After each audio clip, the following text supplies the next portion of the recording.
Gente, boa noite a todos. É uma alegria estar aqui fazendo a nossa terceira reunião científica do ano. Lembrando que são 9, e já aproveito a oportunidade para convidá-los para o dia 26, que o doutor Serufo, nosso presidente emérito, vai nos dar uma aula sobre Juscelino Kubitschek, o médico. Então, essa reunião de hoje, eu quero inicialmente lembrar que a presidente, doutora Beth, ela pediu para substituí-lo por questão de saúde, então eu vou substituir a presidente e vou juntar duas posições aqui hoje. Esse tema hoje que nós vamos apresentar aqui, eu inicialmente agradeço ao nosso também presidente emérito, doutor Nicomedes, que a ideia foi dele. O embrião foi ele. Então, o mérito que houver aqui é do doutor Nicomedes. Nós apenas pusemos em prática o que ele solicitou. Então, na época, foi em outubro, numa festa da academia, ele me chamou no cantão e me pediu o que eu achava da ideia de fazer uma apresentação aqui sobre sono.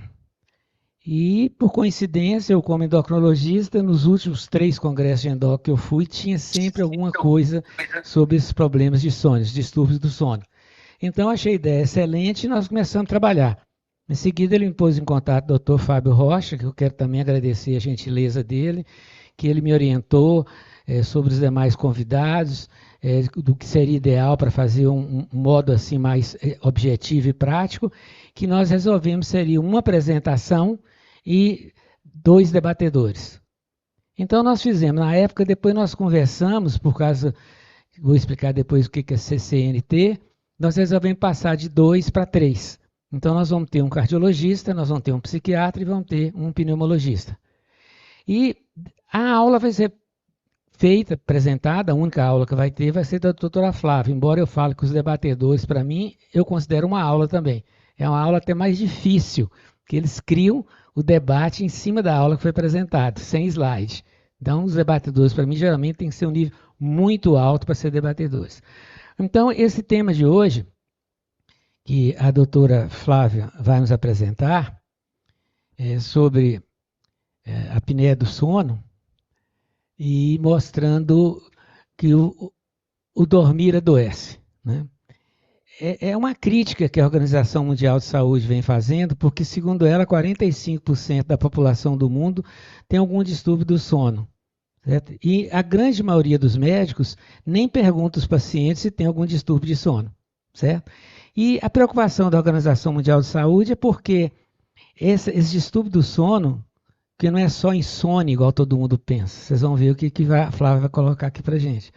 Né? Eles levam aos chamados CCNT, né? São as condições crônicas não transmissíveis, que aí entra praticamente todas as especialidades. Você tem mais problemas favorecendo aparecer um diabetes, uma obesidade, uma hipertensão, doenças cardiovasculares, doenças mentais, dor. Quer dizer, tudo isso tem a ver com várias especialidades. Então, o sono vai ser a chave para nós chegarmos em tudo isso. Mas quem é essa pessoa que vai fazer a palestra aqui hoje? Nós recebemos no mínimo 5 indicações, certo? E todos elogios. É a doutora Flávia Baggio Nerbaz, é graduada em fisioterapia, fisioterapeuta do sono, certificado pela Sobrafir por notório saber, doutora em ciências pelo Laboratório do Sono da USP, diretora da Trino, Clínica de Terapia Respiratória de Sono, Pesquisa e Ensino, e fundadora da Academia Online de Estudos Avançados em Fisioterapia do Sono. Geralmente, quando é um palestrante só, eu mostro aqui uma microbiografia dele. Hoje eu vou fazer uma nanobiografia, por isso que da doutora Flávia eu fiz uma nanobiografia. E depois da apresentação dela, cada um, antes de debater, antes de dar a palavra, eu vou falar também a nanobiografia dos nossos 3 debatedores, vai ficar depois. Então, doutora Flávia, você está com a palavra, por favor. Obrigada, boa noite.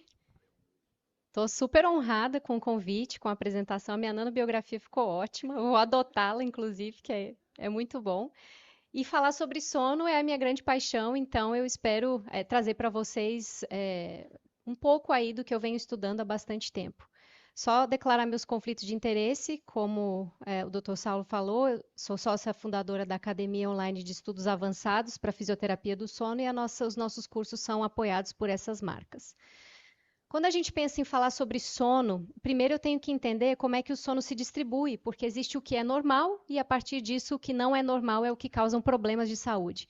Então, quando a gente está acordado e começa a dormir, a gente passa pelo cochilo, que é o estágio 1, vai para o N2, que é o sono leve, entra em sono profundo e depois de mais ou menos 1h20, a gente entra em sono REM. Para uma pessoa que dorme 8 horas por noite, esse ciclo de sono, não REM e REM, ele vai se distribuindo ao longo da noite, sendo que eu tenho mais sono profundo no início, onde a maioria das pessoas dormem as primeiras 3, 4 horas e não acordam, e eu tenho mais predomínio de sono REM no final da noite. É no sono REM onde eu tenho uma atonia da musculatura e aí entra a musculatura respiratória junto. Esses estágios do sono, eles têm uma proporção de distribuição na noite, onde pelo menos metade da noite é composto por sono leve e os outros 50% aí nos demais estágios. E por que o sono é importante? Porque é no sono que eu consolido a memória e a gente põe a culpa na Covid, mas muitas vezes a memória está ruim porque existe um distúrbio de sono. É no sono que a gente conserva e restaura energia, libera neurotransmissores, faz regulação do metabolismo, é um descanso para o sistema cardiovascular. A gente tem a regulação térmica, secreção de alguns hormônios, como, por exemplo, o hormônio de crescimento, que é importante para a síntese de proteínas, é importante para o crescimento físico também, né? Mas tem hormônios também como a testosterona, que é liberada no sono, importante para a nossa vitalidade. Restauração do metabolismo energético cerebral, recuperar o paciente de fadiga, reparar tecidos, permitir o funcionamento cerebral, fazer homeostase sináptica, regular a função imunológica e também o sistema linfático, que foi descoberto em 2012, que é um sistema de limpeza do cérebro de toxinas que, quando acumuladas, elas vão gerar morte neuronal e levar a doenças como Parkinson, Alzheimer, e esse sistema linfático ele é responsável por essa drenagem e ele basicamente acontece durante o sono profundo. Então, entendendo as funções do sono, fica mais fácil e intuitivo pensar que qualquer distúrbio que leve a uma alteração nisso vai gerar problemas de saúde.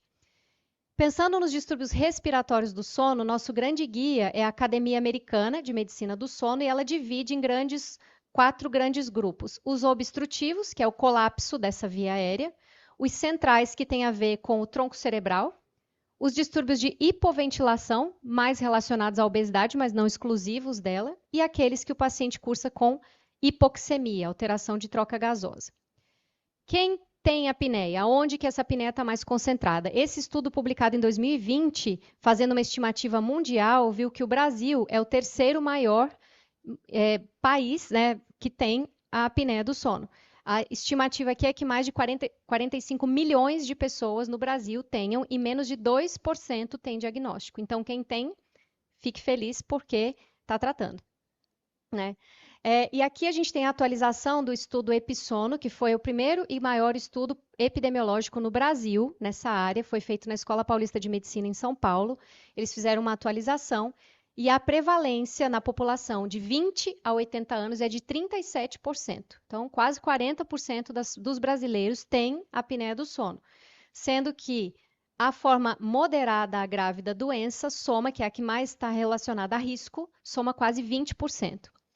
Quando a gente vai olhar esse primeiro gráfico, que é em homens, por década de vida, a gente vê que a apneia ela aumenta conforme a década de vida, sendo aqui leve o azul claro, moderado o azul médio e grave o azul escuro.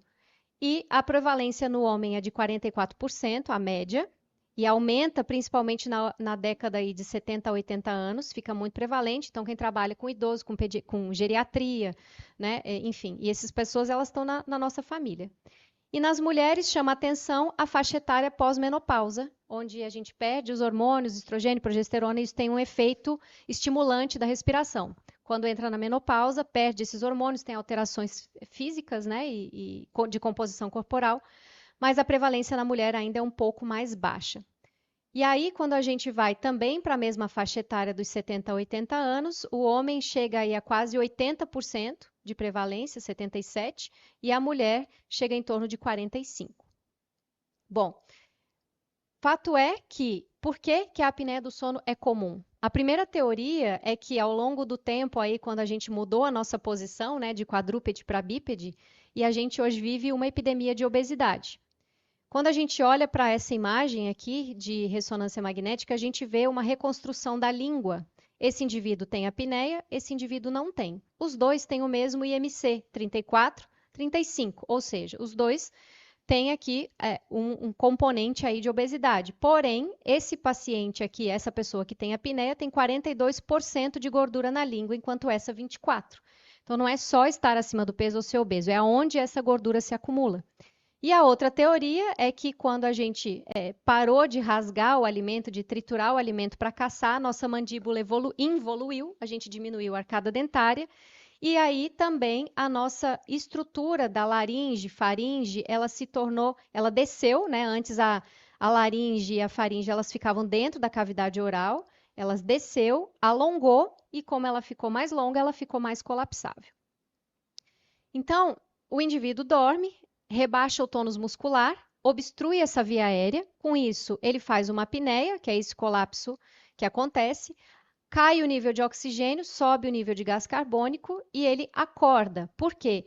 O acúmulo de CO2 e a queda de oxigênio são importantes estímulos para o despertar, e ao despertar, ele recupera o tônus muscular, desobstrui essa via aérea, ventila, restaura os gases, mas ele dorme de novo.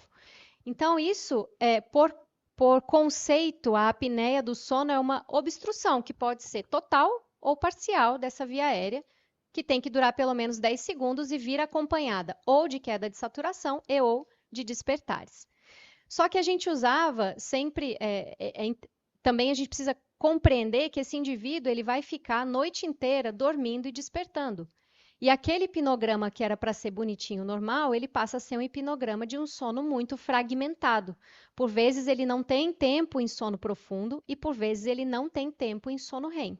Então essa despertabilidade ativa o sistema nervoso autonômico simpático, libera catecolaminas no sangue e traz uma série de problemas. Além disso, esse indivíduo fica o tempo inteiro tendo apneias e desobstruções, o que faz com que, ao ver um fluxo de ar, né, aqui eu tenho um tórax sendo movimentado por ação do diafragma, com uma cinta medindo, ele tem entrada e saída de ar e, de repente, para de fluir o ar. A gente usa sempre uma métrica chamada índice de apneia e hipopneia, que é quantas vezes isso aconteceu por hora de sono. E aí a gente tem a classificação da apneia do sono. Esse indivíduo, se ele tiver até 5, ele é normal, até 15 ele tem uma apneia leve, até 30 uma apneia moderada e acima de 30 a classificação de apneia grave. E até então a gente usava isso como diagnóstico. Primeiro, suspeita clínica, que era mais prevalente em homem idoso e obeso.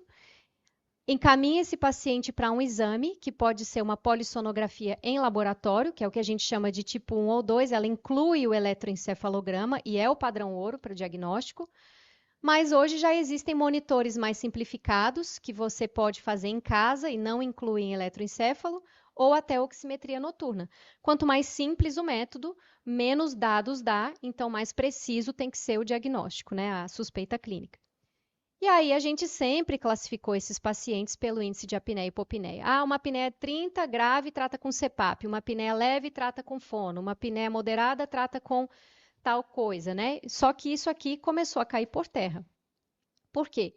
Porque esses indivíduos, eles também têm a hipóxia e reoxigenação, que é intermitente e gera uma métrica chamada IDO, Índice de Dessaturação de Oxigênio. E esse IDO, quando a gente faz essa observação, isso é o padrão em dente de serra, né? Ele fica serrilhado e hoje é a assinatura da apneia do sono. Não é conhecida nenhuma outra doença que tenha este padrão noturno de dessaturação intermitente, certo? Quando a gente olha esses dois casos aqui, eu trouxe duas polissonografias. Então, a primeira tem 73 apneias por hora, a segunda tem 69. São praticamente iguais, os dois pacientes entram na mesma classificação de gravidade. Porém, quando eu vou olhar o padrão de dessaturação, e aqui eu vejo um sono totalmente fragmentado, poucas oportunidades de sono profundo, pouco sono REM, mesma coisa aqui, mas olhem como esse paciente, que teoricamente tem mais eventos de apneia, mais colapsabilidade, ele dessatura menos em proporção em relação ao paciente daqui. Então, esse IDO é diferente deste IDO. Ele pode até ser a mesma quantidade, mas cada paciente fica mais. Esse aqui fica mais tempo saturando abaixo de 90 e a saturação mínima dele chega a 40% dormindo, enquanto que esse chega a 73%. Então, a gente começou a ver que não só a apneia do sono como um IAH, mas quanto ele dessaturava e quanto tempo ele passava saturando baixo, como métricas importantes de gravidade. E a literatura mostra isso. Se eu olhar esses dois casos aqui, eles têm, pelo fluxo, 1, 2, 3, 4, 5 apneias. 1, 2, 3, 4, 5 apneias. Eles têm o mesmo IAH. Só que esse aqui, apesar de ter a mesma quantidade de dessaturação desse, fica muito mais tempo com oxigenação abaixo de 90, enquanto que esse aqui nem 1 minuto. Né? E isso começa a levantar uma suspeita. Será que a hipoxemia ela é um fator contribuidor? Então, será que eles são iguais? Será que eles estão expostos ao mesmo risco? E aí, alguns estudos na literatura mostraram que não, que o IAH, que é o número de apneias, não é o melhor preditor, principalmente quando vê mortalidade. Então, esse estudo aqui, que envolveu 963 pacientes com insuficiência cardíaca, com baixa fração de ejeção do ventrículo esquerdo e uma certa limitação funcional, quando eles avaliaram a probabilidade de sobreviver, o índice de apneia e hipopneia não teve diferença. Mas quando eles avaliaram por tempo de saturação abaixo de 90, aqueles que ficavam pelo menos 50% do tempo da noite saturando baixo, tinham aí uma probabilidade de sobrevivência muito menor do que os demais. E o que eles viram ainda é que de 22 minutos saturando abaixo de 90, nesses pacientes com insuficiência cardíaca com fração de ejeção reduzida, já foi relacionado a maior risco de mortalidade. E além disso, o risco de morte aumentou em 16% a cada hora de tempo de saturação abaixo de 90. E esses indivíduos dormem todas as noites, por horas. Então, isso traz aqui uma atenção para a hipoxemia, não só para o IAH. E quando a gente olha dois pacientes assim, eu tenho claramente uma apneia grave, 92 paradas por hora, versus 9 paradas por hora. Apneia grave trata com CPAP, apneia leve às vezes nem trata, às vezes nem é recomendação assim clara se o paciente é assintomático, tem alguns profissionais que preferem não tratar. Mas se eu estou presa no IAH, eu não vou ver a hipoxemia. Esse paciente que tem 92 apneias por hora, ele tem uma saturação média de 94, uma mínima de 83. Enquanto que esse tem 9 apneias por hora, ele tem uma média de 88 e uma mínima de 72. Eu tenho esse paciente aqui saturando 4 minutos abaixo de 90% e esse saturando 339 minutos abaixo de 90%. Então, pensando em colapsabilidade, esse é menos grave, mas em hipoxemia, esse é mais grave. E aí que muitas vezes a gente olha o laudo, a conclusão da polissonografia, o IAH de 50 vai para tal tratamento, o IAH de 5 vai para outro, mas a oxigenação é um ponto importante. Então, esse tem um IDO baixo e esse tem um IDO alto, mas esse é mais hipoxêmico do que esse. Então, esses são pontos importantes. Então, qual que é o mais grave? Será que eles estão expostos ao mesmo risco? E que risco? Então, pensando em índice de dessaturação, eu tenho o padrão em dente de serra. E isso é um distúrbio, uma hipoxemia intermitente, que é de apneia do sono. Mas eu posso ter uma hipoxemia sustentada, que ela não tem tanta oscilação e é mais consistente com doença respiratória crônica ou com doença circulatória pulmonar. A Academia Americana considera como critério de hipoxemia noturna uma saturação periférica de oxigênio abaixo de 88 por um tempo maior ou igual a 5 minutos. Então, 5 minutos saturando abaixo de 88 já é hipoxemia noturna, né? Muito bem. Só que aí eu recebo esse paciente lá no consultório e eu coloco um oxímetro nele. E ele está acordado e eu estou vendo ele saturar ali 93, 94, talvez 95. E está teoricamente normal, embora o parâmetro da gasometria seja 95, um oxímetro pode ter uma variação aí, um erro. Só que esse paciente dorme. E a hora que ele dorme, ele muitas vezes satura baixo. Vejam que aqui é uma hipoxemia sustentada. Essa hipoxemia noturna, ninguém vê. E na hora que a gente vê um outro modelo aqui, né? É um paciente que também acordado satura bem, ali acima de 90, mas ele faz esse padrão intermitente e ele tem um determinado tempo abaixo de 90. A gente tem outros dois exemplos que eles já começam saturando abaixo, mas um é sustentado e o outro é intermitente. Tem algumas quedas mais expressivas aqui que podem sugerir ciclos de sono REM, onde ele hipoventila mais. Aqui eu também tenho um outro exemplo, que ele vai ter mais eventos mais longos no final de noite, onde eu tenho uma tendência a mais colapso dessa via aérea, porque tem mais sono REM também. E aqui eu tenho um padrão muito semelhante, que é muito característico de dessaturações de apneia central, cíclica, porque ela é muito quase que uma igual à outra. E esses últimos dois exemplos aqui também mostram pacientes com diferentes fenótipos, né? Esse aqui claramente dessatura em REM, aqui, ó. Isso pode também ser mudança de posição, virou de barriga para cima, mas é muito mais parecido com o de sono REM. E esse aqui claramente é um paciente que estava saturando bem, alguma coisa aconteceu aqui, saturou bem, alguma coisa aconteceu aqui, saturou bem. Ele era um paciente que usava um aparelho de avanço mandibular, que é um dos tratamentos, mas quando ele virava de barriga para cima, o aparelho não sustentava e ele fazia essas apneias, certo?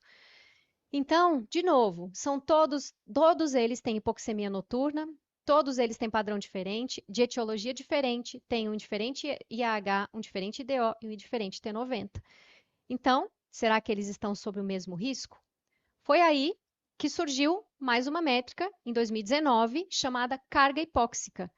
O que eles fizeram? Se para contar uma dessaturação precisa ser pelo menos 3%, eles vão contabilizar toda a área de dessaturação desse paciente, independente de ser, a partir de 1 a 2, dependendo do algoritmo que eles usam, e eles vão somar toda a área de dessaturação e ver se de fato ela é melhor preditor de mortalidade. E aí aqui eu tenho dois pacientes, ó, com o mesmo IDO, mas sobrepusemos aqui as curvas de dessaturação dele. E fica muito claro, né? Quando a gente vê em dados o mais clarinho aqui, dessatura muito, apesar de ter a mesma frequência, certo?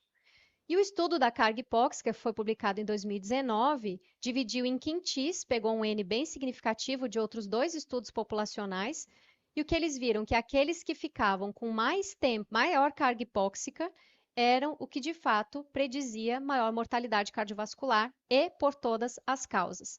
O IDO não foi associado à mortalidade nos dois estudos, só em um, o T90 só no outro, e a carga hipóxica teve uma razão de risco muito maior, certo?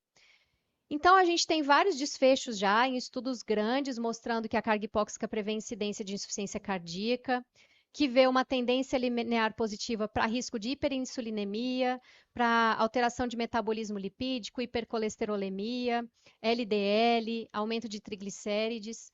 A gente vê hoje já estudos de carga hipóxica aqui com N um pouco menor mostrando em distúrbio cognitivo leve.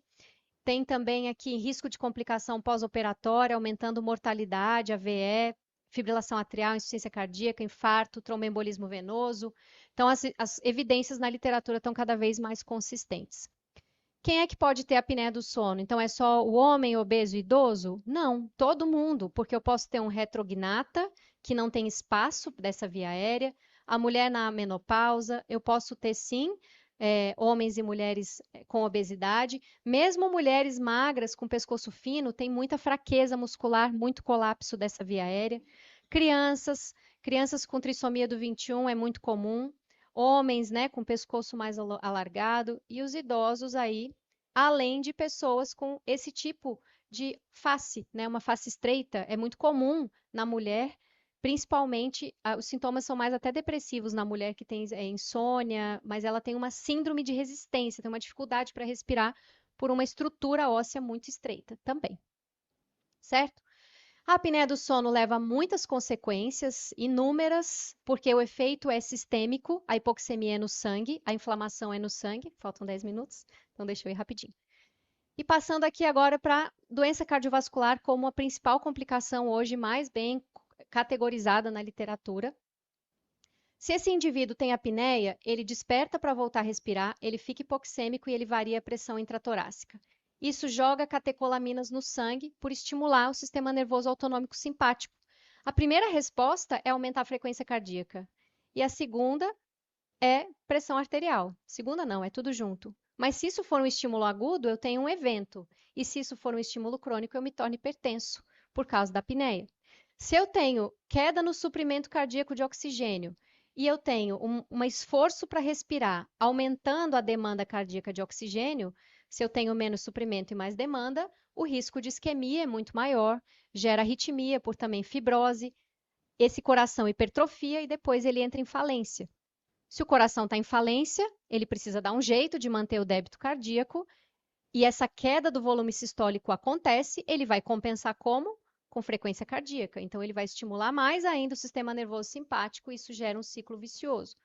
Além disso, a gente tem ainda esse paciente hipoxêmico, levando a um estresse oxidativo, aumenta a inflamação e hoje a inflamação faz disfunção do endotélio, aterosclerose e é o principal via hoje de alterações no metabolismo de glicose e de lípides, certo? Então, isso acontece porque aí a gente sabe hoje que dos pacientes com apneia do sono, 30 a 70% são hipertensos e dos hipertensos, 30 a 50% têm apneia do sono. Eles têm ausência do descenso noturno da pressão. Dos pacientes com hipertensão resistente, de 70 a 83% e mais de 80% têm apneia do sono. Na doença cerebrovascular também é muito comum, pacientes com arritmias e na insuficiência cardíaca, então, chega até 97% quando está em quadro agudo, para a gente ver o tanto que essa relação é bidirecional. Tanto é que hoje a American Heart Association inclui cuidados com o sono como um dos 8 essenciais para a saúde do coração. E quando a gente pensa em insuficiência cardíaca, um dos efeitos é um aumento na estase venosa periférica. E esses pacientes, eles foram avaliados aqui, esses pacientes, quanto mais líquido sai das pernas quando a gente deita, né? O que acontece é isso aqui, ó. Retém líquido nos membros inferiores, quando deita, esse líquido se redistribui, e quanto mais ele sai das pernas, ele aumenta a circunferência de pescoço aqui. E aumenta, então, eventos obstrutivos e aumenta eventos centrais. Quanto mais líquido se desloca, mais apneia tem. E essas apneias, às vezes, são concentradas no final de noite. Então, essa ilustração eu fiz aqui só para exemplificar uma cardiomiopatia dilatada.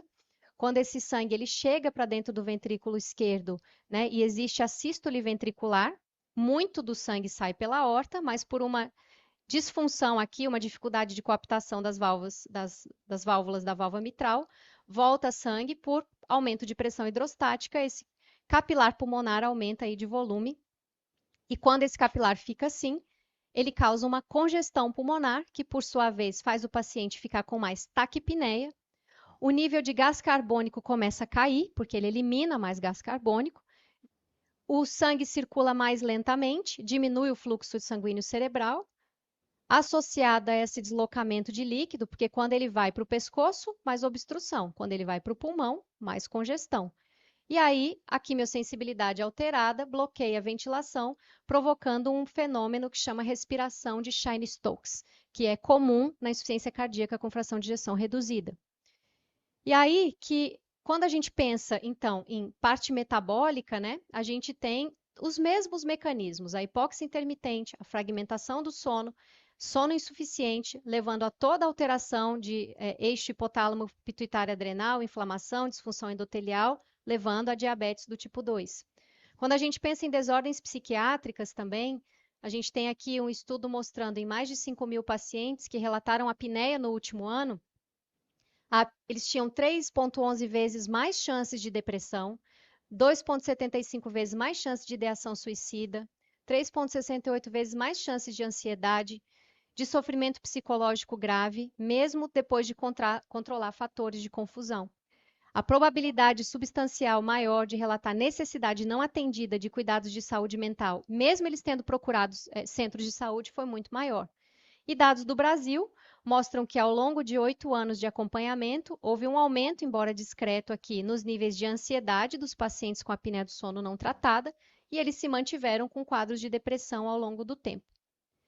Pensando em doenças respiratórias, então, uma das coisas muito importantes que acontecem, né? A apneia faz esse paciente aumentar muito a pressão intratorácica. O estômago está aqui embaixo, provoca refluxo. Esse refluxo, eles também geram uma alteração sensorial na garganta, eles têm muita disfagia, muitos engasgos.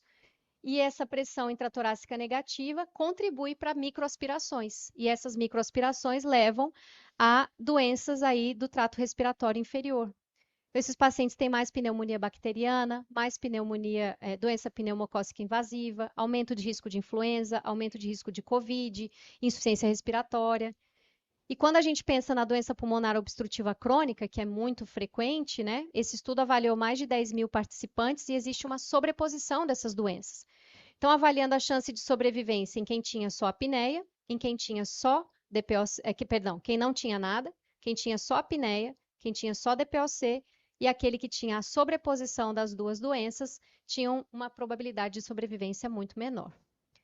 E o tratamento, pessoal, é multiprofissional. A gente precisa, o sono é de todo mundo dorme. A gente precisa de esforços aí, porque se um dos efeitos é a obesidade, o endocrinologista, nutricionista, nutrólogo com programa de emagrecimento, o exercício físico melhora a apneia, independente de perda de peso. O aparelho intraoral, que é uma forma de tratamento feito pelos dentistas, cirurgia ortognática, que são os otorrino e bucomaxilos que fazem. Os fonoaudiólogos trabalham a parte muscular com a terapia miofuncional. Nós temos algumas faringoplastias laterais hoje que são indicadas com otorrino e bucomaxilo. A gente tem os psicólogos atuando na terapia comportamental desses pacientes e a fisioterapia entrando aí no tratamento com CPAP. Como que eu estou de tempo? 4. Obrigada. O CPAP, então, para quem não conhece, ele é um compressor de ar, esse é o Dr. Colin Sullivan, e ele desenvolveu aí essa primeira geringonça, que era uma máscara, que bom que a gente não estava nessa época, para tratar a apneia, e o estudo dele foi muito intuitivo, né? Se eu tenho uma pressão negativa na contração do diafragma para fazer o ar entrar, mas a colapsabilidade dessa via aérea faz com que isso se feche, eu vou introduzir pressão positiva para essa via aérea se manter aberta. E aí que a gente tem aqui um exemplo de uma polissonografia cheio de eventos respiratórios, um sono fragmentado, uma dessaturação acontecendo. No momento em que é colocado o CPAP, a gente tem aqui uma restauração do sono, os eventos respiratórios eliminam, a saturação melhora. Então, o CPAP ele vai atuar na arquitetura do sono, tirando essa fragmentação. Ele atua no índice de dessaturação e no índice de apneia, e ele também vai ter um efeito sobre a troca gasosa, melhorando essa hipoxemia. E quando a gente pensa, então, naqueles mecanismos que levam a todos os desfechos negativos, também é intuitivo pensar que tratar com CPAP, eu elimino os mecanismos e eu vou eliminar também os eventos negativos. E isso a literatura estava muito confusa até o ano passado, até que esse estudo trouxe uma alegria para a gente, porque foi com mais de 1 milhão de participantes, né, fez uma análise aí de estudos, ensaios clínicos randomizados e não randomizados, e o que eles comprovaram foi que usar o CPAP reduz em 37% a mortalidade por todas as causas, incluindo câncer, e em 55% a mortalidade cardiovascular, que é a doença que mais mata no mundo. Então, tratar a apneia com CPAP protege de morte, com certeza, depois dessa publicação. Pensando em síndrome metabólica também, esses indivíduos aqui foram 100 indivíduos divididos em controle e CPAP, e depois de 6 meses de tratamento, o CPAP reverteu em 15% a síndrome metabólica, que era o desfecho primário. Um outro impacto aqui na doença pulmonar obstrutiva crônica também, pacientes que usam CPAP diminuiu mortalidade e o maior tempo de uso foi associado aí de 4 a 8 horas, com uma mortalidade bem menor em relação a quem usava pouco tempo. A fisioterapia do sono, ela é, desde 2021, não é uma especialidade, mas ela foi reconhecida e certificada, e o nosso Conselho Federal hoje, ele tem uma resolução que respalda, mediante capacitação, que o fisioterapeuta ele é habilitado para conduzir esses casos. Trouxe alguns exemplos para vocês. Aqui um paciente com 60 eventos por hora na polissonografia. Iniciou o tratamento com CPAP. Aqui a gente extrai um relatório do aparelho, onde eu vejo que dessas 60 apneias por hora cai para 0,2 por um tempo de uso suficiente para esse paciente. No entanto, quando a gente pega alguns, a gente não está olhando só para o IH+, a gente está olhando para a hipoxemia desses pacientes. 65 eventos por hora de dessaturação. Então, era um paciente que tinha uma média de saturação de 86, 448 minutos saturando baixo, 65 apneias por hora, uma carga hipóxica que acima de 70 ela é alta, de 221, bastante dessaturação. A gente instala e adapta o CPAP nesse paciente e aí a gente não melhora muito. A gente traz para 82, de 86 para 89 a média. A gente traz um T90 de 448 minutos para 318, um IDO de 65 para 14, uma carga hipóxica de 221 para 85, e a gente não fica feliz, porque não está bom. Ele ainda está sob risco, mas a gente pode ajustar essa terapia, melhorar ainda mais, e agora sim a saturação média sobe para 92, o IDO corrige, o T90 corrige, a carga hipóxica corrige.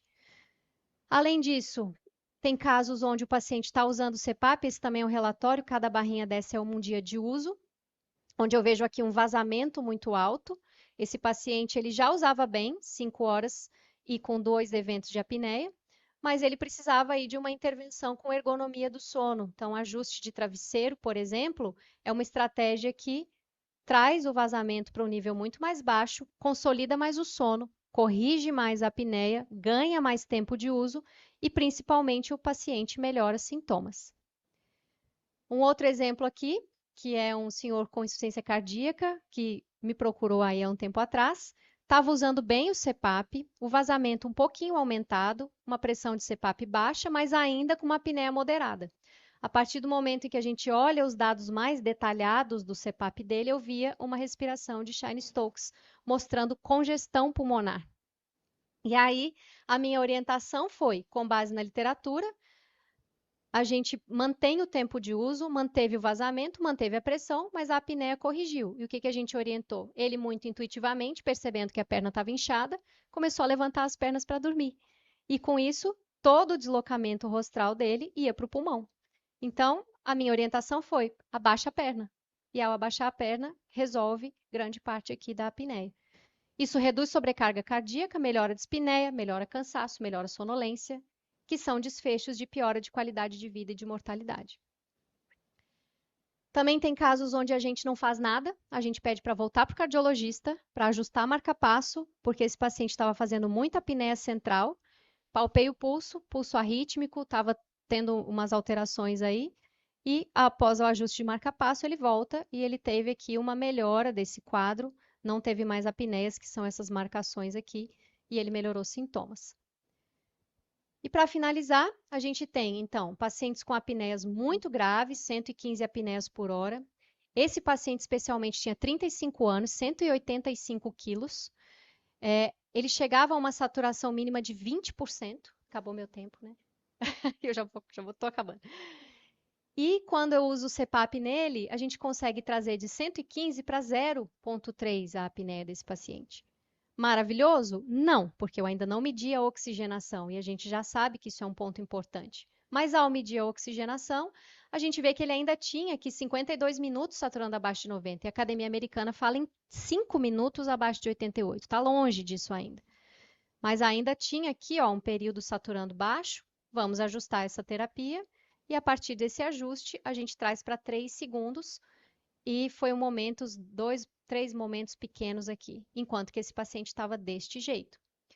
Só que a gente não trata só relatório, né? Nós queremos saber se esse paciente melhora de sintomas. E a gente publica sobre isso também. Esse estudo que nós fizemos em parceria com a UFMG, a gente viu que de 296 pacientes, entre sintomas clássicos e não clássicos, não importa se ele tem apneia leve, moderada ou grave. A apneia leve também é sintomático, tanto quanto a apneia moderada e grave. Muda um pouquinho o tipo do sintoma. E a literatura mostra que refluxo é um sintoma não clássico, tosse crônica, disfagia, são manifestações muito subestimadas da apneia do sono. E a gente já sabe também que sintomas depressivos estão associados e também graus de sonolência, inclusive a sonolência é um preditor de mortalidade cardiovascular. E esse paciente de 35 anos, que estava cheio de sintomas no pré-tratamento, reverte totalmente depois que ele passa a tratar. Mais do que isso, ele perdeu 30 quilos em 60 dias com regularidade de sono, dieta e exercício. Vários profissionais entraram, abriu uma nova empresa. Quem gosta de vídeo de agro, ele fez esse Instagram. Em 6 meses, ele estava com 138 mil seguidores, mudou toda a rotina dele, virou outra pessoa, está lutando jiu-jitsu, super feliz. E aí, trago para vocês a finalização da minha apresentação. Então, é muito prevalente a apneia do sono, a gente tem que começar a investigar, abrir os olhos para isso. A população está sofrendo com esses distúrbios de sono que não são diagnosticados. O índice de apneia e hipopneia sozinho não mais é a métrica soberana. Considerar sintomas é sempre muito importante e atuar em equipe multiprofissional para que a gente possa ter êxito.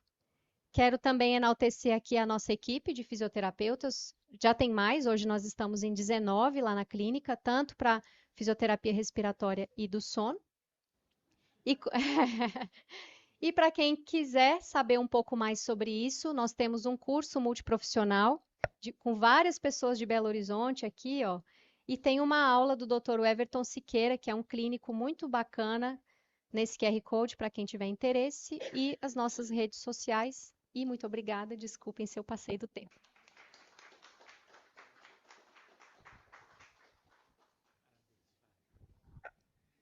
Gente, olha que eu cobrava muito da Flávia porque os elogios a ela foram tão grandes, eu pus o limiar muito alto. Mas você superou os limiar. Meus parabéns, sua didática realmente é fantástica, né? E seu conhecimento científico. Bom, agora a Flávia vai ficar na berlinda, porque nós vamos ver 3 debatedores, né? E os debatedores, como eu falei antes, geralmente nós escolhemos pessoas de um nível muito acima até de quem a gente pensa que vai ser cobrado para dar aula.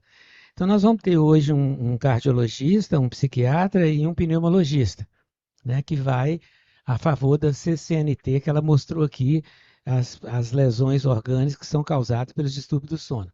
Então, nós vamos chamar o primeiro debatedor.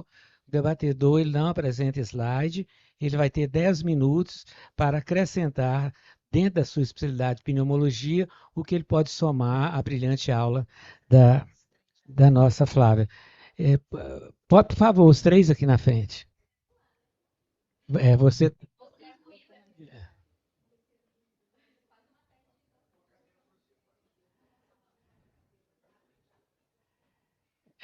Deixa eu passar. Aí.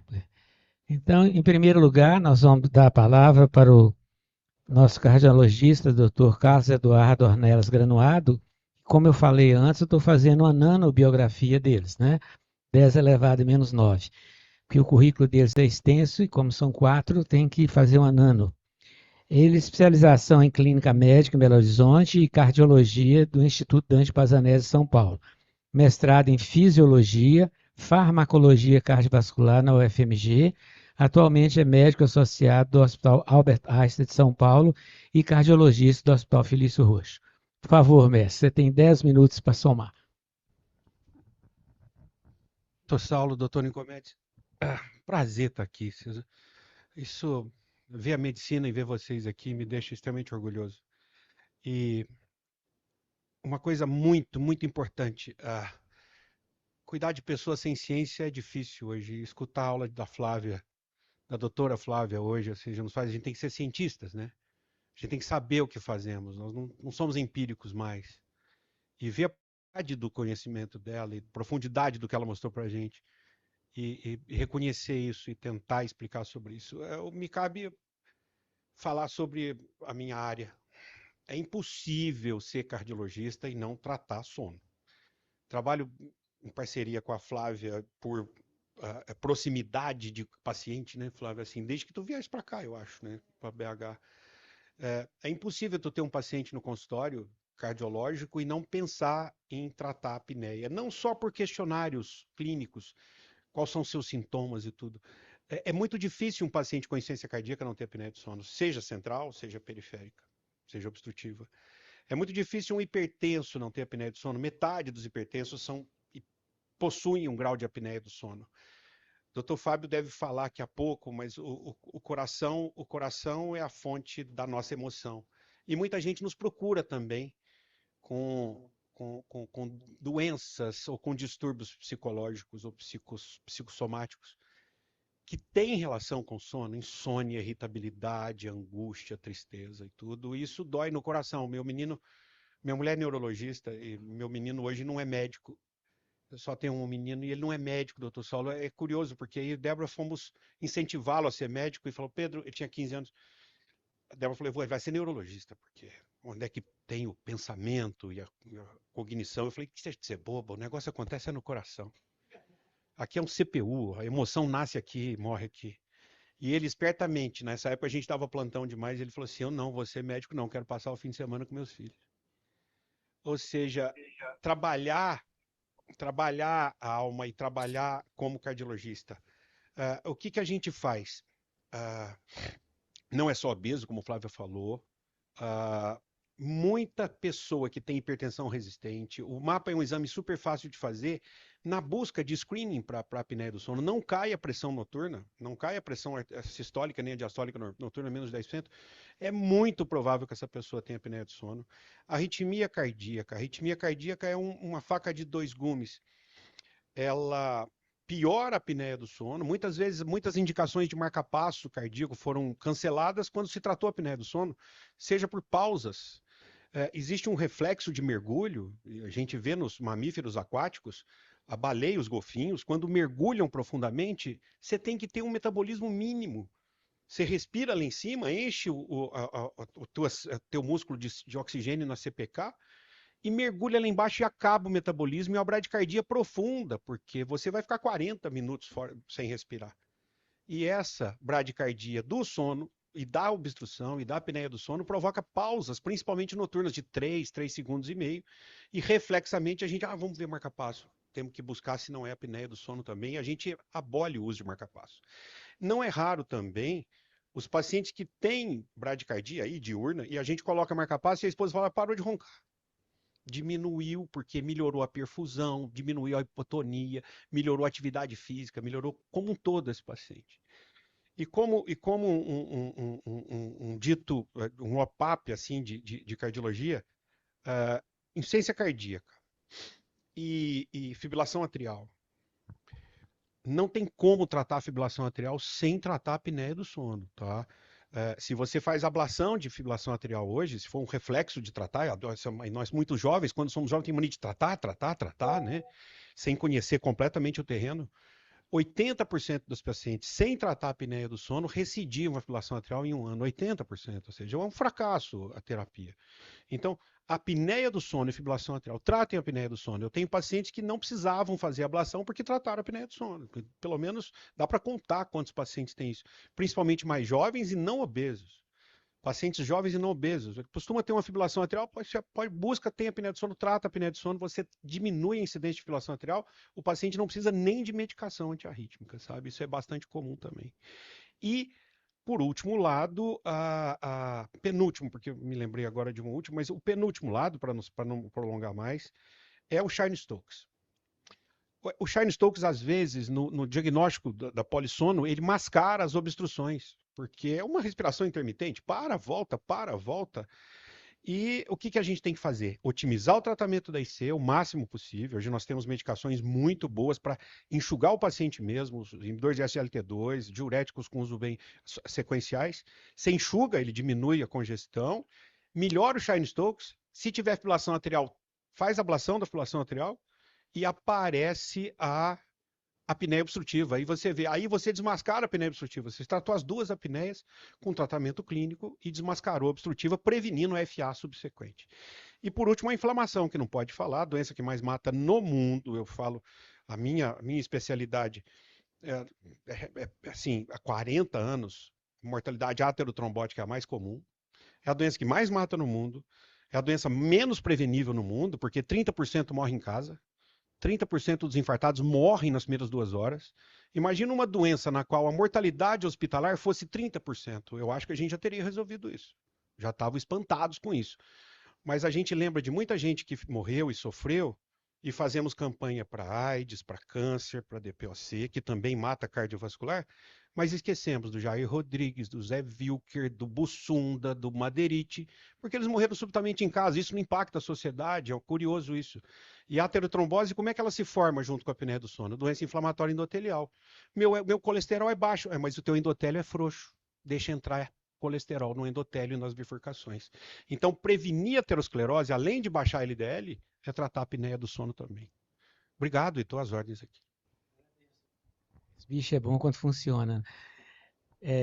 O debate é que faz realmente vir à tona aqueles questionamentos, que depois ainda tem a terceira parte, que vai ser as perguntas da plateia, né? Então, você não acha que acabou não, você vai ficar quietinho aí que vai vir as perguntas. E as perguntas, tem gente aqui, ó, que já me falou que anotou 3 daquelas pesadas. Bom, em segundo lugar agora, nós vamos chamar o doutor Ricardo Amorim Correia, certo? Doutor Ricardo Amorim Correia, que tem seu currículo gigantesco. Você me deu trabalho, viu, Ricardo? Para fazer o seu nano currículo aqui.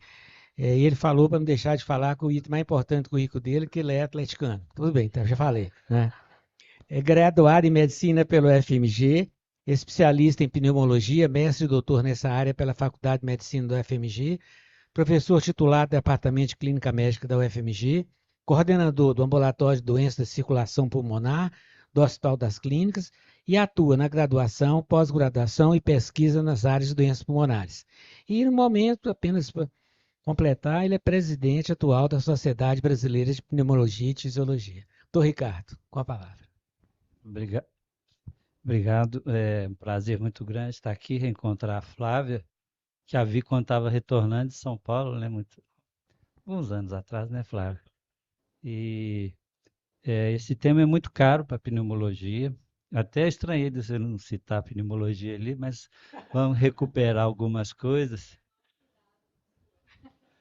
Não, mas é uma área multidisciplinar, mas eu queria até chamar uma atenção para alguns fatos históricos, porque, claro, no mundo inteiro os distúrbios do sono foram motivo de chacota, né? Como que você está com sono? Dormiu a noite inteira, né? E quanto mais apneico, mais sonolento, né? E com o tempo a ciência vem mostrando a importância, né, das coisas mais simples da vida para a saúde, né? Que é comer bem, fazer exercício, ter um ótimo sono, não é? E ter amor também, né? Ter uma convivência adequada social. Isso faz da vida o resto, os tratamentos que para qualquer doença tem que trazer a gente para esse núcleo básico da existência, né? E a gente brinca com os cardiologistas que eles falam que o coração é que sente, né? Eu não vou brigar com você, não. Mas quem suspira de amor, de alívio, de alegria é o pulmão. Entendeu? Quem que perde a fala? Quem que perde a fala? Porque o ar nem sai, não é? E o professor Mário Rigato, lá do Sul, né, falava isso, né? O coração é muito importante, mas ele tem uma função principal de separar as duas cavidades pleurais, né? Então é mais ou menos assim. E é o órgão que está em contato com essa molécula, para buscar essa molécula que tem nesse planeta, que os astrônomos estão buscando aí, achar uma coisa, pelo menos uma moléculazinha de oxigênio em algum lugar, nem que seja congelada no meio de um gelinho de água lá, né? Mas é uma coincidência que faz do nosso pulmão um órgão fantástico, assim como a pele, em contato para suportar a luz, o frio, o calor, né? Mas aqui em Belo Horizonte, posso falar disso que nós, quando voltamos da residência, eu fiz uma formação em parte lá na USP também, e eu e o Marco Antônio assumimos o CTI do Madre Teresa lá em 1989 e começamos a lidar com problemas de ventilação mecânica, o agudo e o crônico, né? Então a gente começou a lidar muito com a hipoventilação alveolar que vocês viram ali, que é aquele protótipo, né, do gordo, tal, com o pescoço curto, que uma vez que já com hipercapnia, acidose respiratória crônica, e que às vezes para sair a gente não tinha aparelho nenhum, tinha traqueostomia, né? Que era dramático, né? E às vezes não resolvia, você tinha o beijo de Marxete lá, imãzinho para ventilar esse senhor, eu estou com essa pessoa na cabeça. Mas aí começaram a vir os aparelhos de suporte ventilatório não invasivo. Eu gostei demais de você falar do Sullivan, porque eu agora vou esquecer o nome da empresa e o representante, que era um senhor lá de São Paulo, que trabalhava com Sullivan e trazia os equipamentos aqui. É. E eu cheguei a trabalhar, inclusive, com um equipamento francês, que é de ventilação mesmo. Ele é um respirador, tem bipressão, né? Bilevel, que alguns pacientes com escoliose grave, com hipoventilação muito avançada, então que viveram anos aí. Mas aí começamos por essa parte dessas complicações. Mas depois vieram as novidades e a ciência crescendo, nós fomos ver os nossos pacientes que não eram só hipoventilação e que tinham distúrbio do sono e fomos descobrir a apneia, não é? E quem nos introduziu aqui em Minas foi o Dr. Welser Machado, não sei se vocês conheceram, um neurologista, né? Que até hoje ainda tem um instituto lá, dele, neurofisiologia, ele é a filha dele, e o Fernando, né? Que é o genro dele, que é aqui acadêmico, Fernando Reis. E eles nos ajudou muito porque era quem fazia os nossos diagnósticos com polissonografia. Ele está assistindo. Está assistindo, né? Tá. Pois é. Eu encontro com relativa frequência com a família. E então era um prazer muito grande da gente ter o diagnóstico e ter os aparelhos. Mas vinha lá de São Paulo com o Sullivan. Depois do final da década de 90, a gente formou o nosso próprio grupo, né? Regina e Luciana foram fazer a formação em São Paulo, fizeram o Instituto do Sono da Unifesp e particular com o Lorenzi, que é um dos médicos que está ali na fotinha ali, o GG da USP. E aí começamos a ter o desenvolvimento de nós mesmos, fazermos o nosso diagnóstico. E nessa época nós mesmos visitávamos o paciente, porque a gente tinha que escolher máscara, não tinha muitas máscaras no início. Aí, graças a Deus, os avanços foram vendo e para adaptar para cada pessoa, e nós mesmos fazíamos isso, né? Aí conseguimos aumentar o grupo, a fisioterapia também veio para o sono, da UFMG a gente teve alguns parceiros, a Flávia olhou alguns pacientes comigo, né, Flávia? E aí a gente vê a complexidade que é. E nós passamos a atender pacientes nossos mesmos com doença pulmonar, que tinham algumas apneias e saturavam a noite inteira por causa da doença pulmonar deles, né? Então você tem que contrabalançar e a gente foi aprendendo que tratar a hipoxemia não é só dar oxigênio, que até então, DPOC, tudo era oxigênio terapia. Mas tem as apneias e as hipoxemias que não corrige apenas com o CPAP, né? Que é alguns que têm doença pulmonar que necessitam suplementação também, né? E hoje a gente trabalha em grupo multidisciplinar e agora tem uma demanda de pessoas que já ouviram falar de apneia, né? Que estão incomodadas socialmente ou pelo ronco do parceiro ou parceira, né? Não raramente estão indo amarrados por causa disso, né? Quantos casamentos desfeitos também, a maioria já dormem em quartos separados. Então isso é coisa do consultório, o médico, o pneumologista vive isso muito além da doença, não é? E da escolha de aparelho. Hoje tem a facilidade dos relatórios. Por exemplo, eu tenho o leitor do relatório. Não raramente eu recorro às pessoas com especialidade para que a gente chegue a um acordo, até no Shine Stokes, tem as apneias mistas. Então, assim, é um campo vasto, mas eu estou falando do início aí da década de 2000, né? 2010 ou 11 teve aquele primeiro estudo do Instituto do Sono, né? Foi 2010, né? 1.054 pacientes que mostrou uma prevalência de 33,8, alguma coisa assim, com inquérito por telefone. Quem preenchia critério de sonolência fazia a polissonografia lá no Instituto e deu esse número. Hoje a gente vê que é mais, depende da faixa etária também, não é? Então, a gente vai caminhando para a longevidade com mais saúde. Eu sempre bato com as pessoas também, não é ser papo, você está com esse peso, que dê o exercício físico, né? Que dê o hábito alimentar saudável e tudo mais, né? E só para terminar, uma história que até o Ministério da Saúde, nessa época, em 2012, 13, começou a se preocupar com isso e quis fazer o serviço de especialidades, atenção especializada.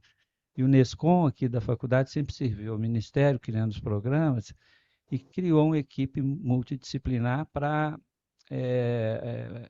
equipar os centros secundários de equipamentos para tratar todas essas doenças mais importantes, mas que são prevalentes, não é? E que fazer uma ligação com a atenção primária à saúde. E eu fui chamado, eu fui da pneumologia, eles fizeram 2 projetos e eu fiz toda a programação. Vocês imaginam uma reunião com gente do Ministério, do Nescom, da faculdade. Eu falei, gente, e a apneia? Nós não vamos fazer por polissonógrafo nesses centros secundários, ou pelo menos num terciário.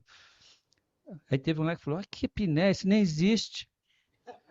Falei, como não existe? Já tinha o trabalho, eu mostrei o trabalho. Aí vamos fazer uma enquete aqui, tinha umas 20 pessoas.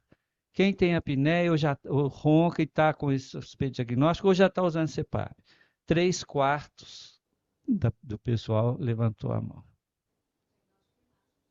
É massa, mas não tem noção. E a política pública ainda é falha nisso. A gente luta na sociedade brasileira, nós estamos lutando de novo com isso e outras coisas para atender uma demanda que é muito básica. Nós temos também uma população que é obeso desnutrido.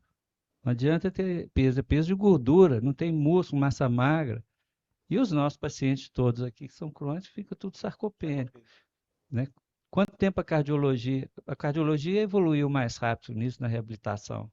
Eu lembro, lá na década de 70, minha mãe teve uma angina e dali já foi Dr. Borrotti, Manuel Borrotti aqui, tinha uma clínica de reabilitação do lado do consultório dele na Savassi. Pô, mas acabou de ter um infarto, está na reabilitação. Nós na Pneus hoje, é, nós estamos colocando, isso tem que andar junto, né, para os nossos pacientes se recuperarem. Então, o distúrbio do sono está nesse rol das coisas básicas da vida que precisa ser resgatada e é mais complexo, porque a nossa vida está ficando cada mais complexa, né? Muita telinha e pouco exercício ainda e muita obesidade, obeso, desnutrido, funcional, né? Mas é isso que eu queria trazer. Obrigado pela oportunidade, viu? Parabéns, Ricardo. Realmente uma excelente apresentação. Vocês viram a importância de especialidades diferentes. A linguagem que cada um tem, os valores que cada um tem. Interessante, eles estão fazendo uma simbiose aqui para a gente, né? Mas com certeza nós vamos ter muitas perguntas depois, que quando a gente aprende mais, a gente tem mais condições de fazer pergunta, né? Quando a gente dá uma aula, geralmente ninguém pergunta, fala, provavelmente ninguém entendeu nada que eu falei, né?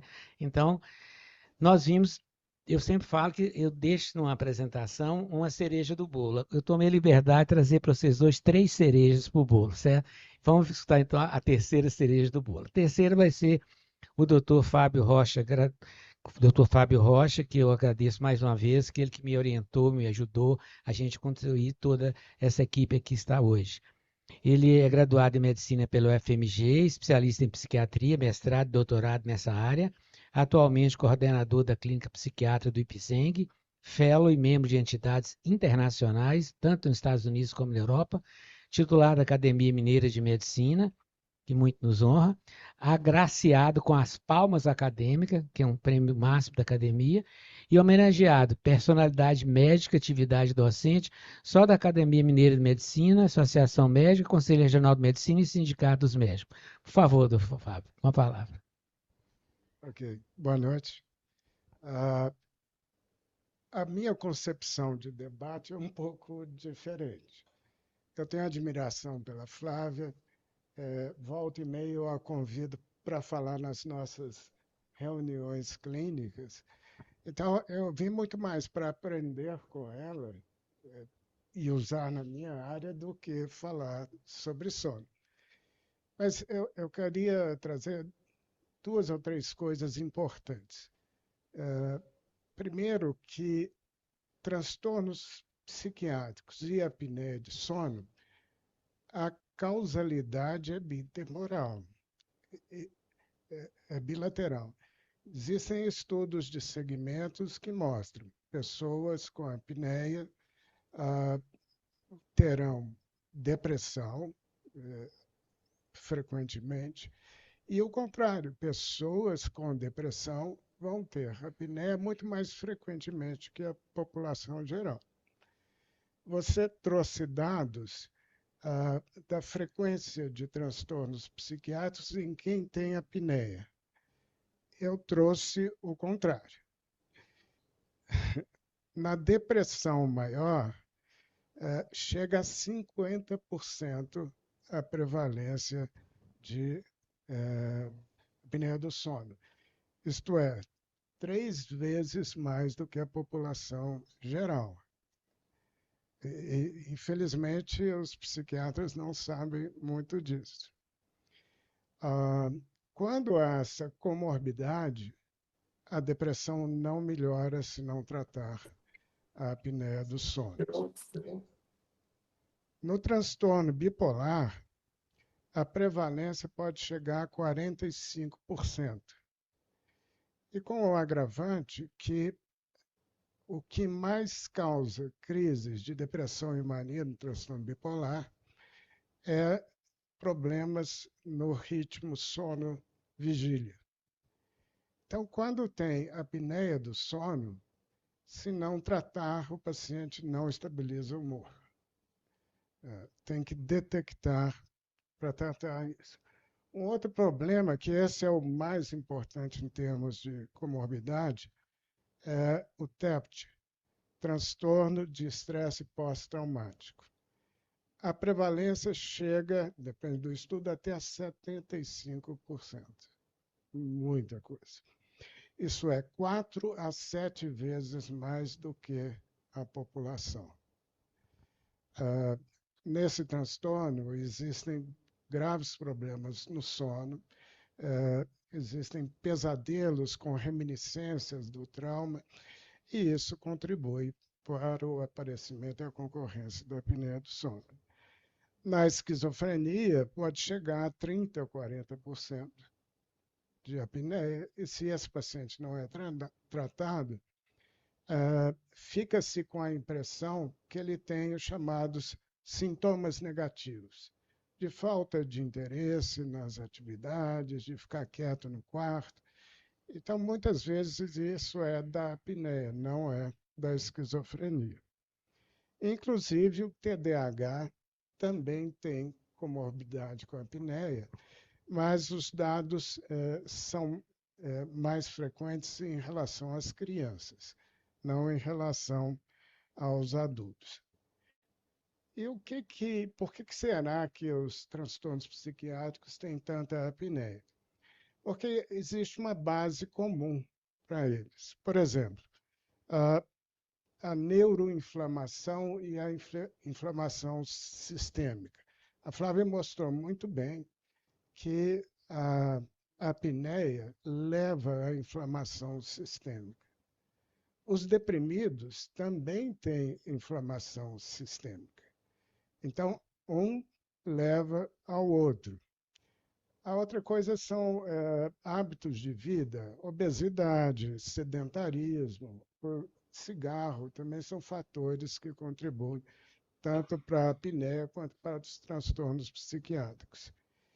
A hipertensão autonômica, o excesso parasimpático, tanto a ansiedade quanto a depressão, quanto os outros transtornos, levam a uma hiperatividade do eixo hipotálamo, hipofisário, adrenal, com aumento de cortisol, e aí, bilateralmente, um interfere no outro. Existem até alguns estudos recentes que mostram alguma coisa genética em comum. Bom, então, só estou chamando a grande importância que existe. Mas eu falei que eu queria tirar umas dúvidas com a Flávia. Eu vou aproveitar, já que eu estou no debate, para fazer a primeira pergunta. Uma em relação... Eu vou ilustrar com uma paciente em comum nossa, que eu queria que você falasse mais sobre ela. Então, uma paciente relativamente jovem, entre 35 e 40 anos, magra, que chegou no consultório com sintomas depressivos, mas o que mais chamava atenção era a explosividade e brigas conjugais muito frequentes. Tinha o diagnóstico prévio de TDAH, isso está na moda, todo mundo tem TDAH, e por isso recebia Venvance. Então, ela que já era irritada, sem TDAH, não tinha, usando estimulante, isso fazia com que detonasse o casamento. Então, só de ir reduzindo aos poucos o Venvance, ela já melhorou. Tratei da depressão, mas ela ficou com um resíduo de um pouco de fadiga, uma dificuldade de concentração. Polissonografia. Aí veio uma polissonografia com apneia leve, sem maiores comprometimentos. E foi usado o CPAP e ela melhorou muito dessas outras queixas.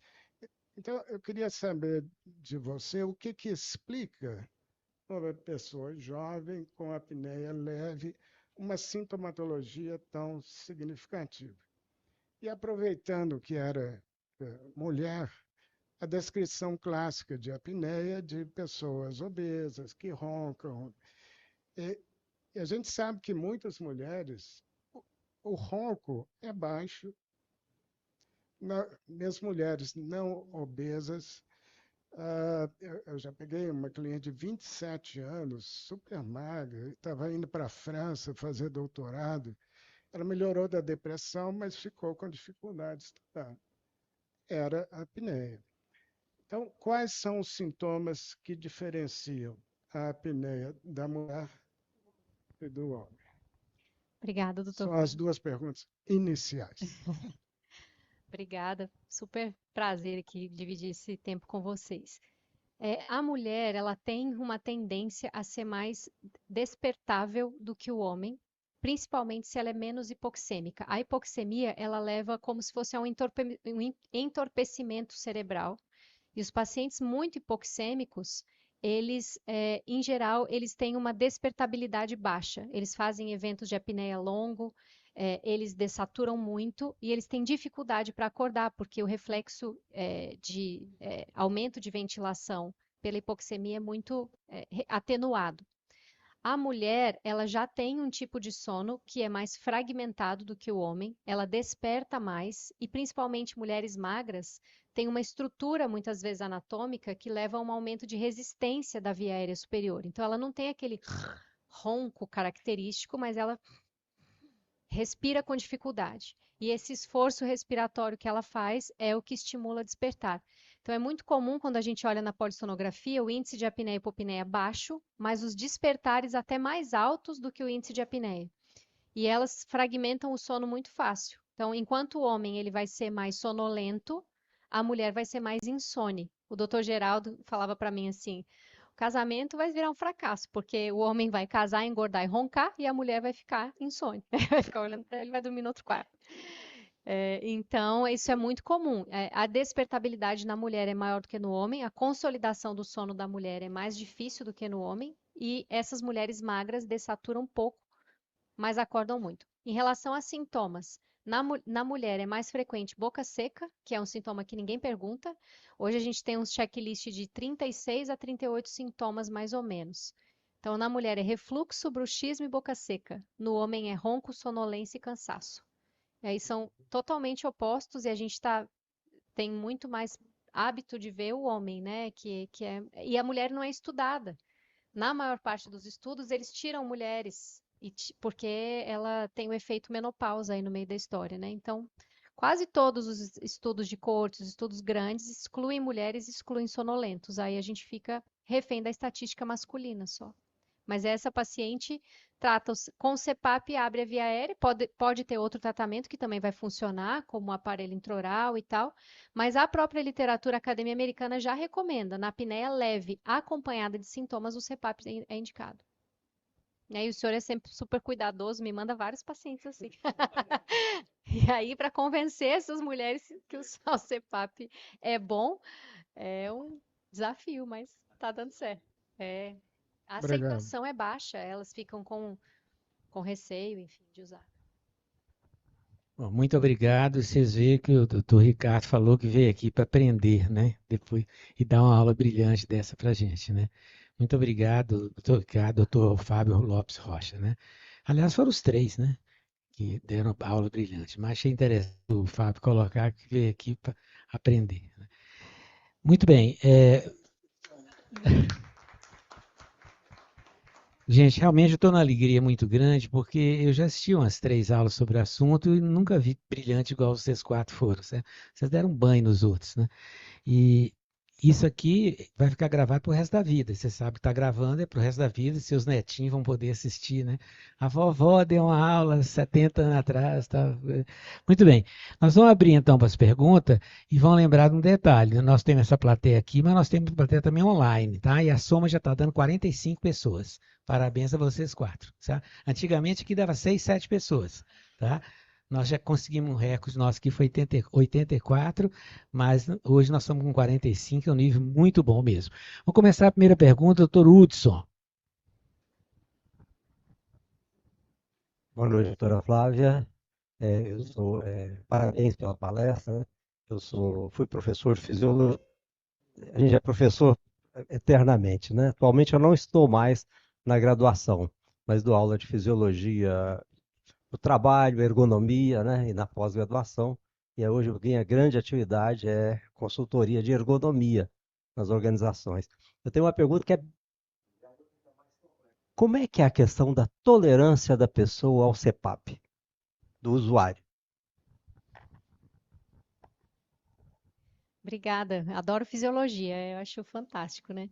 A tolerância varia muito. A literatura, o primeiro trabalho falando sobre adesão foi de 1993, e eles viram que a população em geral, quando você não orienta nada e coloca um CPAP, ele tolera 4 horas, em torno de 4 horas, que é o tempo do sono profundo, que ele é mais prevalente nessas primeiras 4 horas de sono. Depois, o sono fica mais fragmentado, é um sono mais superficial e os pacientes tiram.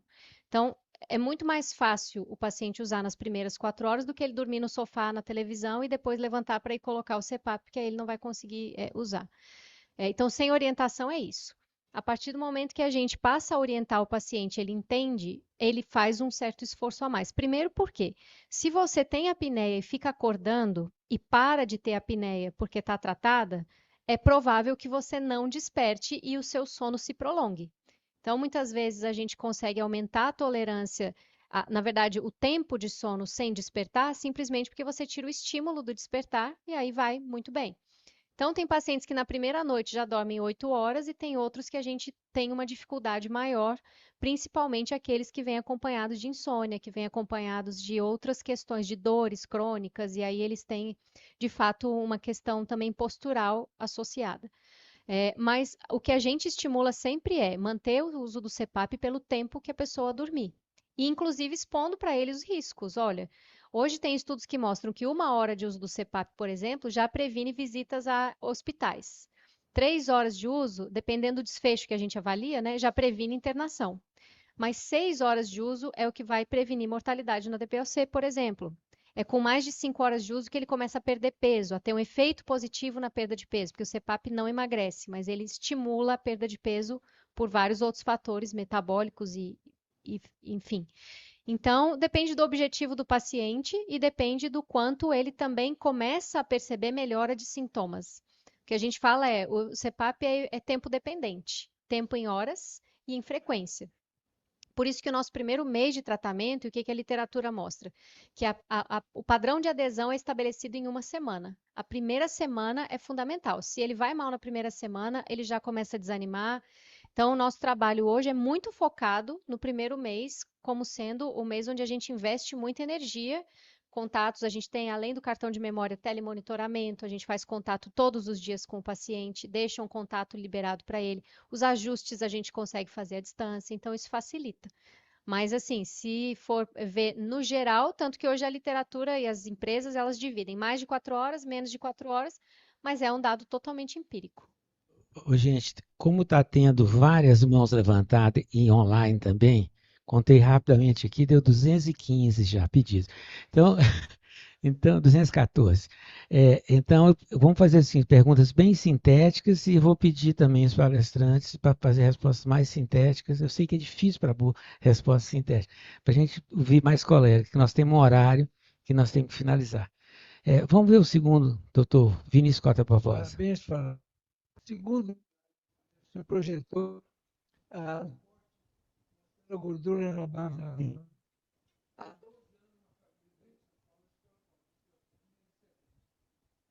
O tenista famoso lá, eu vi, ele estava roncando demais, precisava. Esvaziou, tira a amígdala, esvaziou a base anima. Esse menino, obedecendo lá, o pessoal emagreceu, vive bem sem se pagar sem nada. A cirurgia é bem séria, embora eu queria que você quer necessidade de cirurgia, se for operado, realmente é excelente. Tem as faringoplastias laterais sendo muito feitas lá em São Paulo, o grupo do Dr. Michel Carrali, e há um tempo atrás eles faziam a óvulo-palato-faringoplastia, mas os resultados não estavam tão bons. Aí agora eles estão fazendo mais faringoplastia lateral. Esse eu não tenho. Bom, é interessante também quem fizer a pergunta, falar para quem está dirigindo a pergunta, ou até para mais de um da mesa, certo? Nós vamos agora, ser seguro que agora vem, não. Antes dela, nós vamos ter a outra diretora aqui que pediu antes. Flávia, parabéns, viu? Foi muito boa sua aula, todos já falaram. Antes de eu fazer a minha pergunta, eu queria pedir para a plateia que está online, quem quiser fazer pergunta, colocar aquela mãozinha amarelinha para a gente ver quem está interessado em fazer pergunta, tá? Que eu estou acompanhando por aqui. E eu queria mais falar assim, duas constatações e uma pergunta, né?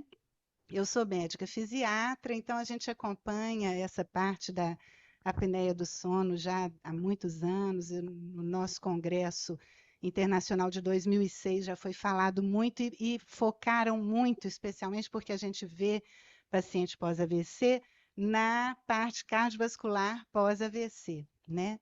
E uma das coisas que a gente faz aqui é fazer essa pergunta, porque ainda isso não é visto pelo clínico ou por vários cardiologistas, né, e neuro. Então, uma das coisas que a gente faz na pergunta da primeira consulta pós-AVC é perguntar sobre o sono e, às vezes, investigar a apneia do sono, né? Outra coisa que eu lido diariamente é dor crônica, fibromialgia. Então, a relação também da apneia do sono tanto exatamente bidirecional, mas que realmente altera e o tratamento da apneia do sono melhora a dor crônica por causa do padrão, né? Do sono, padrão inflamatório, a alteração do sono profundo e do sono REM. E a pergunta é muito simples, né? É sobre os smartwatches. Se isso a gente pode usar, logicamente que não como diagnóstico, mas para imaginar que está tendo alguma coisa, porque alguns pacientes chegam falando, minha saturação eu durmo, está boa ou não, e eu queria saber até que ponto a gente pode acreditar ou não nisso para continuar a investigação. Obrigada. É um ponto importante. Não tem hoje um smartwatch validado para a parte de eletroencefalograma ainda. Eles estão fazendo algumas faixas para usar os wearables, né, que a gente fala. Porque o smartwatch tem um Samsung 6, se eu não me engano, e um Apple Watch, são validados para saturação só. Mas os estágios do sono ainda não. Então, a gente pode, você pode falar assim, ó, você vai ter um parâmetro seu versus você mesmo, um dia após o outro, mas ele não tem ainda nenhuma validação concreta. Vamos passar para a próxima pergunta, sempre lembrando quem fizer a pergunta, falar quem está dirigindo a pergunta, ok? Marinês. Maria Inês, ginecologista. Então, vocês sabem que eu teria muitas perguntas aqui, todos, mas eu gostaria, primeiro, parabenizar. Eu acho, como diz o Ricardo, nós caminhamos muito, né? Isso é muito novo e na prática clínica isso ainda não está completamente inserido e o benefício seria enorme. Mas eu queria, primeiro, me dirigir à Flávia para falar um pouquinho, porque eu trato climatério, tá? Segundo, perguntar ao Dr. Fábio e a você também a influência dos hipnóticos, se alguns deles aumentam, inclusive, a incidência de apneia, que às vezes é uma coisa que eu gostaria de saber. Não, os hipnóticos eu não me atrevo de jeito nenhum, ainda mais com o Dr. Fábio aqui. Imagina. É. Ok. Depende do mecanismo do hipnótico.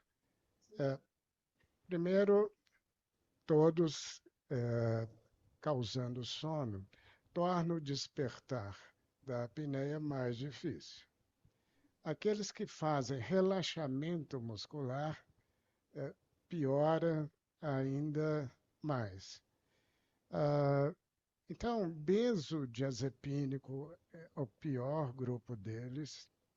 Essas drogas são um pouco menos piores, mas eu costumo usar, nesses casos, a trazodona, que não provoca nenhum relaxamento.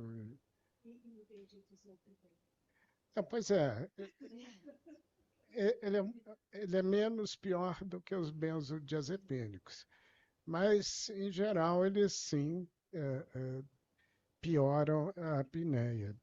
Às vezes a gente fica num dilema grande, porque a suspeita de apneia é grande e a queixa de insônia é grande.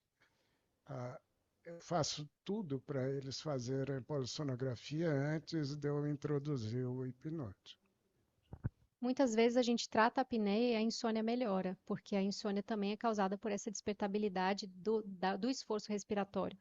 E o fato da medicação tem um fenótipo da apneia do sono que chama limiar precoce de despertar, que são as mais frequentes em mulher, que desperta muito fácil. Então, quando ela desperta fácil, ela tem mais apneias às vezes, porque elas são apneias mais curtas, cabem mais dentro de 1 minuto, quando a gente fala em número por hora. E tem uma linha que hoje trata com esses hipnóticos não miorrelaxantes para aumentar o limiar de apneia, porque aí, o limiar de despertar, que você diminui essa frequência de apneias que o paciente tem. Então, reduz o índice, mas não necessariamente reverte. Então, ainda tratamentos que revertam mais eficazmente são melhores, né? Mas aí a associação, às vezes o paciente fica refratário, você trata com a apneia, mas a insônia mantém. E aí... Desculpa, então. Repete para mim. A menopausa, porque assim, o primeiro sintoma, às vezes o primeiro de todos é a insônia. É só o hipoestrogenismo que leva a isso? Por que que um dos primeiros sintomas da mulher é a insônia, a apneia?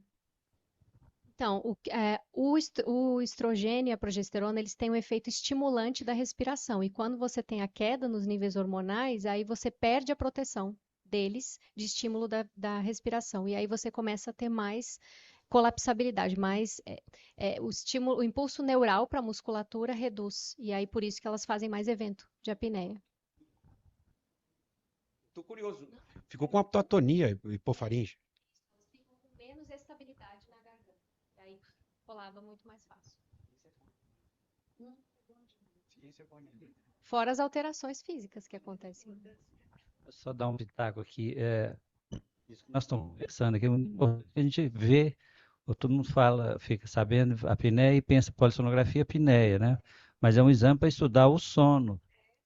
E no consultório é engraçado isso, porque esse dia até o Pedro Genta deu uma aula e mostrou umas evidências lá, inclusive do Apple, né? Do Apple, da Apple Watch, que não é exame para dar, não é para dar diagnóstico, mas pode despertar uma busca de ter alguma coisa alterada.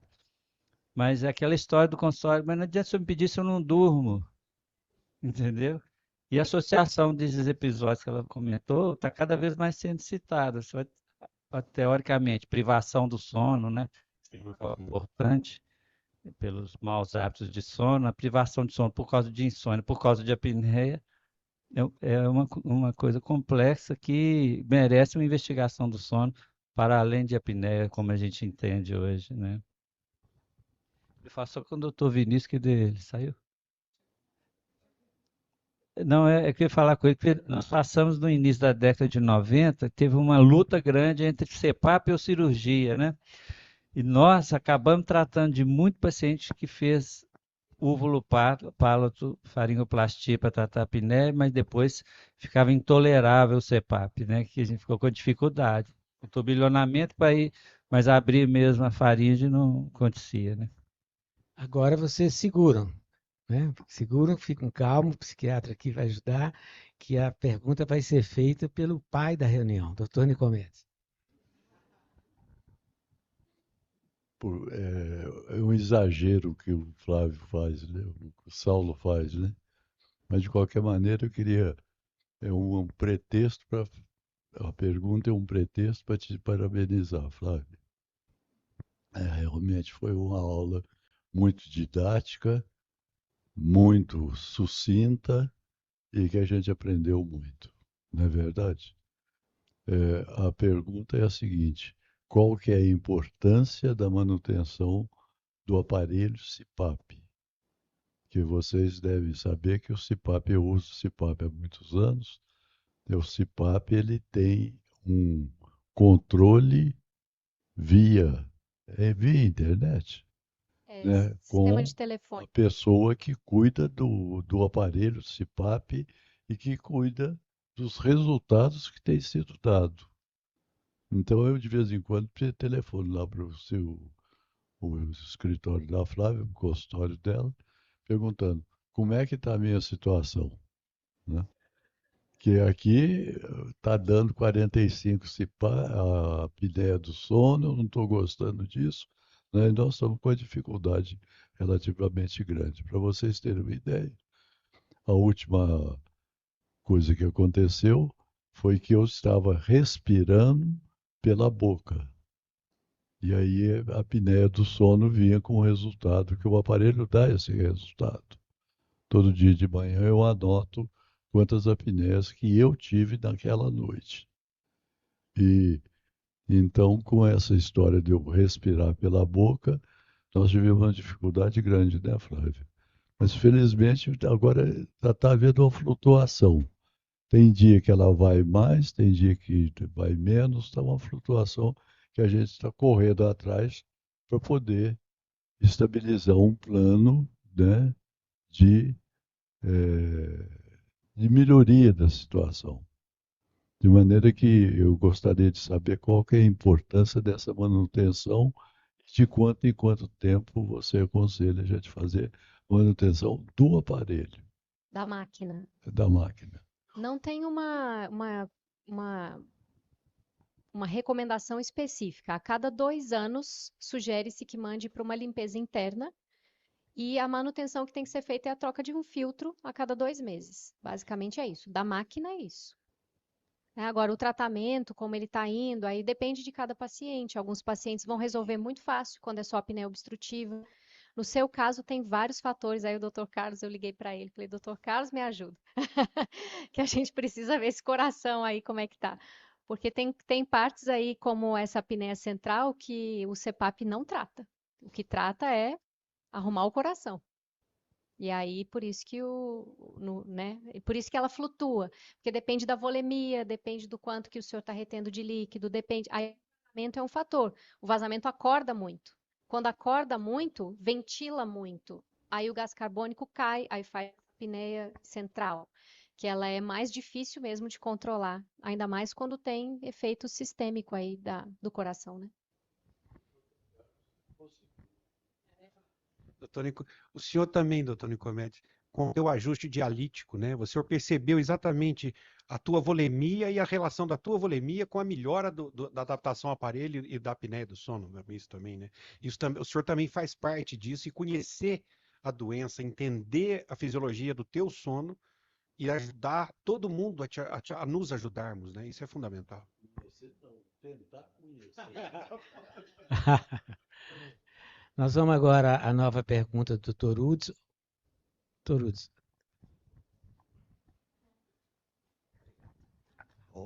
Flávia, a questão está relacionada agora ao lado ocupacional, motoristas. O que você considera assim que seriam pontos que vão dizer o seguinte: não deve dirigir, especialmente motoristas profissionais? É uma pergunta bem complexa, porque eles são privados de sono, eles têm prazo para entrega de carga, principalmente motorista que faz entrega de carga, né? Isso as empresas de caminhão hoje elas têm uma monitorização que tem alguns caminhões que o motor desliga às 19 horas e ele só consegue ligar o motor de novo às 7 horas da manhã. E aí ele tem que planejar a rota para estar dentro de um posto ou de um local seguro para dormir e descansar. Só que aí ele dorme dentro da cabine, né? E a gente tem hoje, por exemplo, alguns pacientes usam CPAP, eles têm um adaptador que coloca lá no painel, que ele consegue gerar energia para ligar um CPAP, por exemplo. Mas a maioria acaba ficando em sobrepeso ou obeso, porque eles ficam o tempo todo sentados, né? Comem muito mal, em horários totalmente aleatórios. E esses que não são de empresas grandes, que transportam a própria carga, eles vão de madrugada, dirigem assim.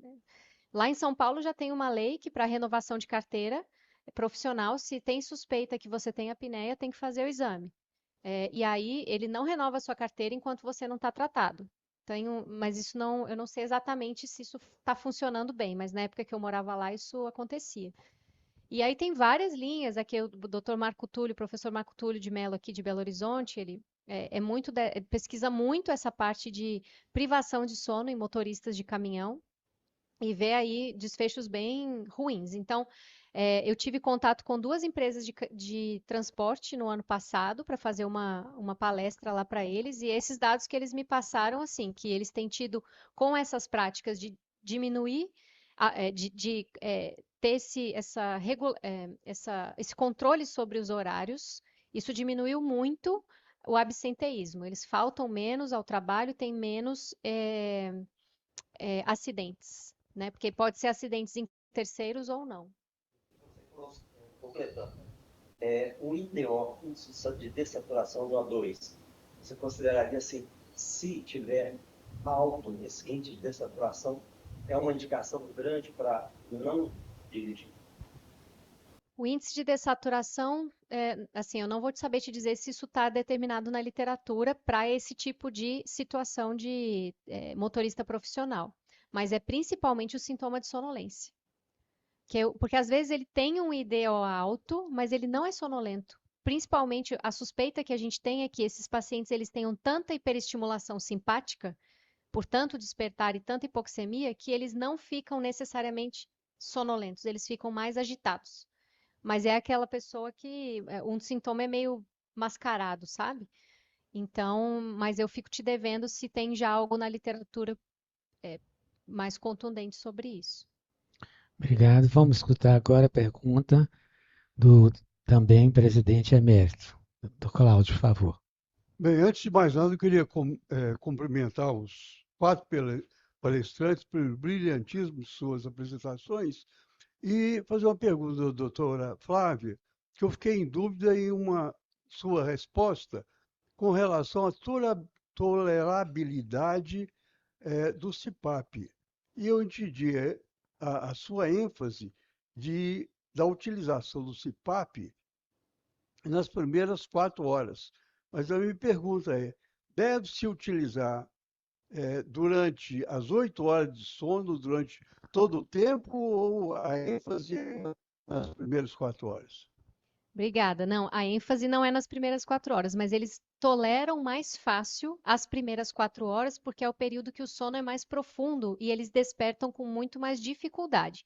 Então, se a gente colocar um CPAP em 10 pessoas, a chance dessas 10 pessoas tolerarem 4 horas é muito maior. Agora, às 8 horas é mais difícil. Se o paciente ele tem apneia e essa apneia ela é a noite inteira, por isso que os exames do sono nos mostram, porque tem pessoas que só têm apneia de barriga para cima, é apneia posicional. Tem pessoas que têm apneia em sono REM, que é onde está mais relaxado, e tem pessoas que têm apneia a noite inteira, independente. Então, o padrão na polissonografia já nos ajuda. Mas a recomendação é, como você está exposto ao evento de apneia, independente de tempo e de local, tem que usar pelo tempo total de sono. Obrigada. Bom, eu quero agora agradecer a todos vocês, né? Nosso horário acabou e realmente eu fiquei até emocionado com o brilhantismo de vocês 4, sabe?